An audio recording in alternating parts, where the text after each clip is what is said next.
नमस्कार दोस्तों, आप सबका आपके अपने चैनल SR की दुनिया में स्वागत है।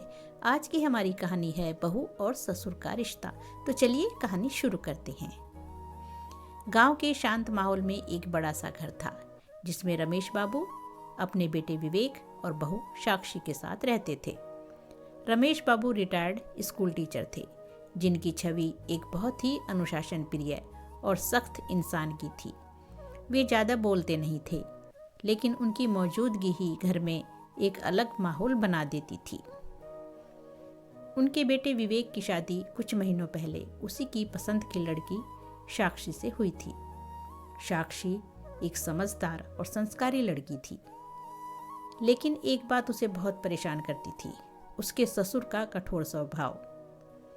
उसने महसूस किया कि रमेश बाबू उससे दूर दूर रहते थे, ज़्यादा बात नहीं करते थे और हर चीज में अनुशासन की उम्मीद रखते थे।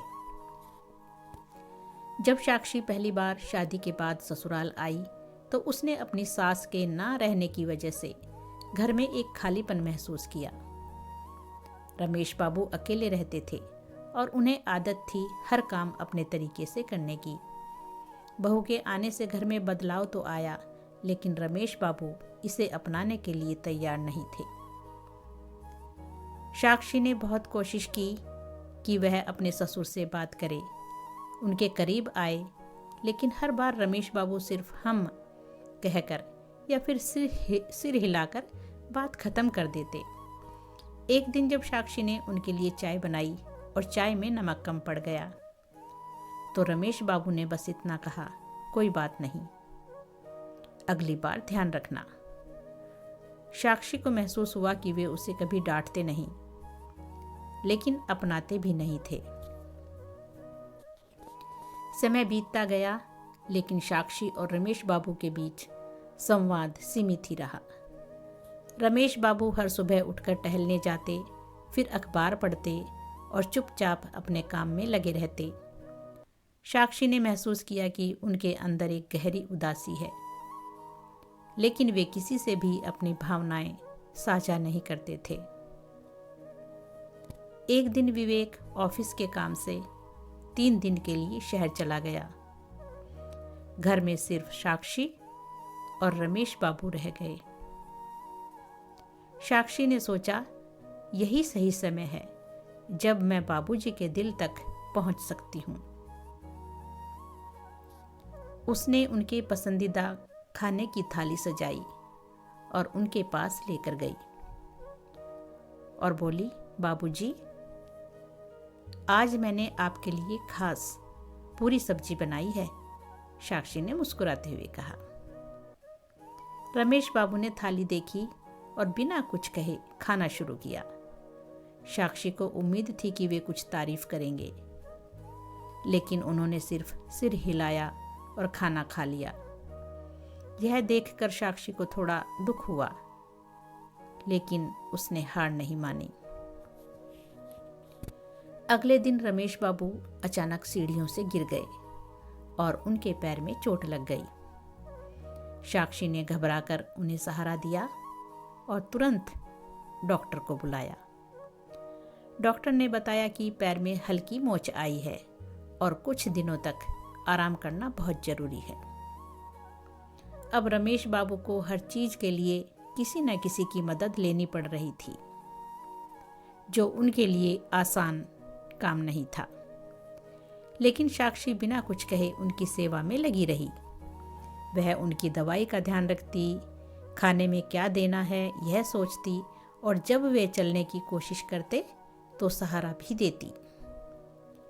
रमेश बाबू यह सब देखकर अंदर ही अंदर भावुक हो रहे थे, लेकिन उन्होंने अपनी भावनाएं जाहिर नहीं की। एक रात जब साक्षी उनके पैर दबा रही थी, तो रमेश बाबू ने पहली बार धीरे से कहा, बहुत तकलीफ दे रही हो ना बेटा। साक्षी चौंक गई। यह पहली बार था जब रमेश बाबू ने उसे बेटा कहा था। उसकी आंखें भर आई, लेकिन उसने खुद को संभाला और मुस्कुराते हुए बोली, बिल्कुल नहीं बाबूजी, यह तो मेरा फर्ज है। जब रमेश बाबू ठीक हुए तो उन्होंने खुद पहल करके साक्षी से बात करना शुरू किया। अब वे खाना खाते समय उसके घर परिवार की बातें करने लगे।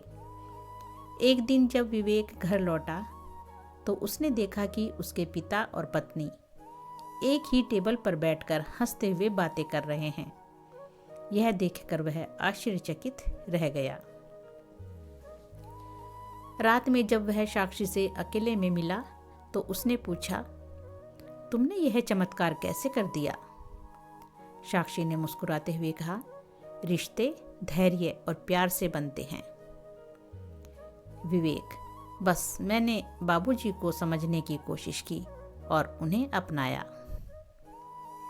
उस दिन विवेक को एहसास हुआ कि उसकी पत्नी सिर्फ एक अच्छी बहू ही नहीं बल्कि एक बेहतरीन इंसान भी है। अब रमेश बाबू और साक्षी के बीच एक पिता बेटी का रिश्ता बन चुका था। वे मंदिर साथ जाते, बाजार साथ जाते और साक्षी हर फैसले में रमेश बाबू से सलाह भी लेती। एक दिन जब गांव की एक बुजुर्ग महिला ने रमेश बाबू से पूछा, बेटा तो एक दिन घर छोड़कर चला जाएगा, तब तुम्हारा सहारा कौन बनेगा? रमेश बाबू ने गर्व से कहा, मेरा सहारा तो मेरी बहू है जो अब मेरी बेटी बन चुकी है।